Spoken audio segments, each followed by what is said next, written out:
Ladies and gentlemen, distinguished delegates, it is a true pleasure for me to be here this afternoon and to share a perspective with you on nuclear energy's contribution to our sustainable future.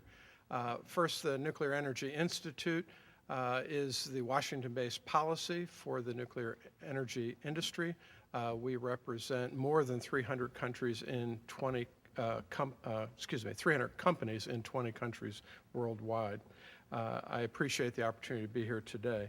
As I said, I'm going to talk a little bit about nuclear energy's contribution to a sustainable future. As you've heard today, it is going to take contributions from a variety of technologies, applications to get the job done. I'm just going to talk about our piece of the pie.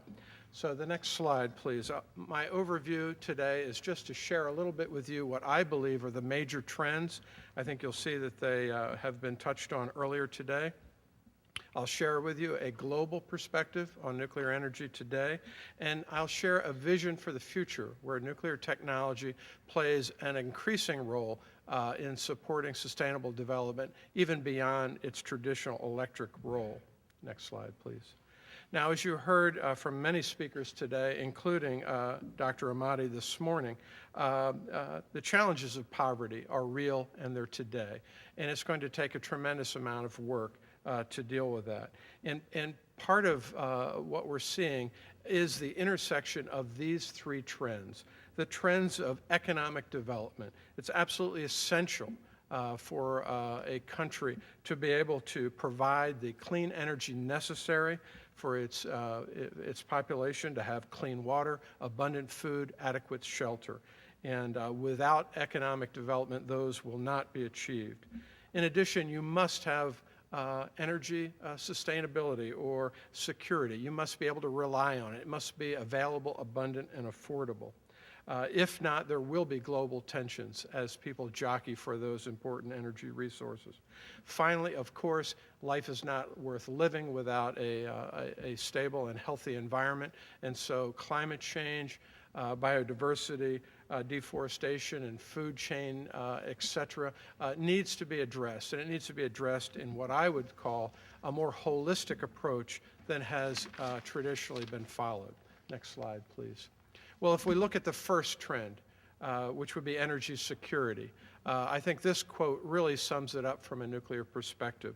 Prime Minister Gordon, we heard him referenced earlier, made this statement that basically, no matter how you look at it, we will not secure the supply of sustainable energy on which the future of the planet depends without a role for civil nuclear power. I mean, that's about as clear as it can get. A role, that's not the only role. There's many other technologies, but this one is also important. Next slide, please. Economic development. Obviously, nuclear energy can be an economic development tool. Just recently, in July, a company that came originally from the French Areva, it's Areva Inc., which is a U.S. company, joined together with Northrop Grumman to build a new reactor component manufacturing facility in Virginia.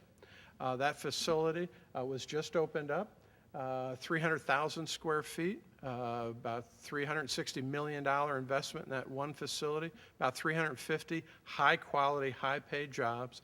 This facility will manufacture reactor components both for the domestic market and for export.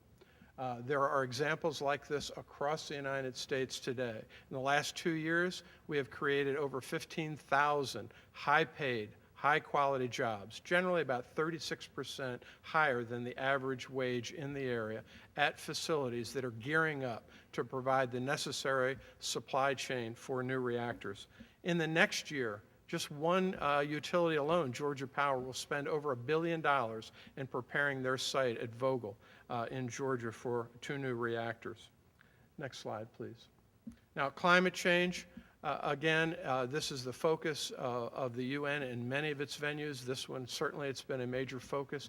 Energy and climate and the environment are inextricably linked. I think the statement coming out of the energy ministers, which was actually echoed by the Leaders Summit in Italy this summer, says it all. We note that a growing opinion of a number of nations that nuclear power can diversify the energy mix, contribute to energy security, and reduce our greenhouse gas emissions. Now, of course, the Intergovernmental Panel on Climate Change in the fourth assessment report identified nuclear energy as one of the key mitigation technologies. So this is clear going forward that nuclear will play a role, and in fact is playing a role today.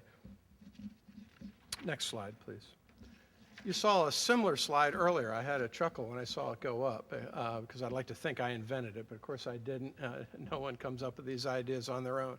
But when you look at the three trends, you see that there is a natural intersection between energy security, economic development, and environmental protection.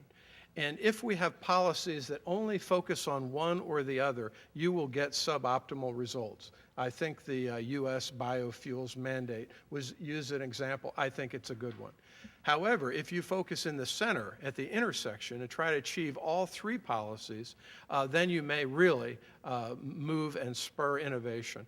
I think of things as the plug-in electric hybrid or the smart grid as very good examples of those policies that will actually forward all three policy objectives. Frankly, I see nuclear as a role in the middle of that intersection on a variety of fronts that I'll share with you as I go through my talk. Next slide, please. Now, the first thing is you have to understand and accept that nuclear energy is, in fact, a low-carbon electricity provider. I think everyone understands that in the production of electricity, there's really no carbon emissions. But clearly, there are emissions in the life cycle. However, there are life cycle emissions from almost every technology. When you do a holistic life cycle analysis, you will see that nuclear is in the role or in the range and comparable with other renewable technologies. I say with renewables, not other. I don't consider nuclear renewable, although I do consider it sustainable. We can talk later in the Q&A about waste issues and other things that will invariably come up. Happy to talk about those. Next slide, please. But the magnitude of the problem that we have to face and the magnitude of the solution nuclear brings to the table needs to be kept in mind. Here in the U.S., nuclear energy is nearly 73% of the non-emitting sources of technology. We see renewable. Of course, the hydro is just about tapped out in our country. There will be a lot of small head hydro, but there are impacts associated with that and constraints on its growth. We see a double-digit growth of wind. We see great increases in solar. Renewables are going to be an increasingly important segment of our energy system going forward, but they have a long way to go, and we have to understand the magnitude of what nuclear energy already provides in the United States and around the world. Certainly, we believe, as many studies have shown and demonstrated, that the lowest cost solution to achieving a 21st century low carbon energy system is to have a wide portfolio of solutions, not to mandate solutions where they don't work, but rather to use systems where they make sense and to collectively develop the technologies, as you've heard today, carbon capture and storage, advanced renewables, energy system storage, et cetera. Next slide, please. Well, again, getting back to the U.S., the fact that nuclear is such a large role of the non-emitting electricity, it also shows that the emissions avoided by nuclear energy are huge. 688 million metric tons avoided every year. That's hard to get your head around, though. What is that? 688 million metric tons. How big is that? What's it feel like? Next slide, please. If you were to think about the emissions from our automobiles in the United States, they're roughly at that magnitude. It's about the equivalent of about 96% of automobile fleet. So if you wanted to keep the U.S. carbon footprint the same and get rid of nuclear power, you could do it. You just have to get rid of all the automobiles too.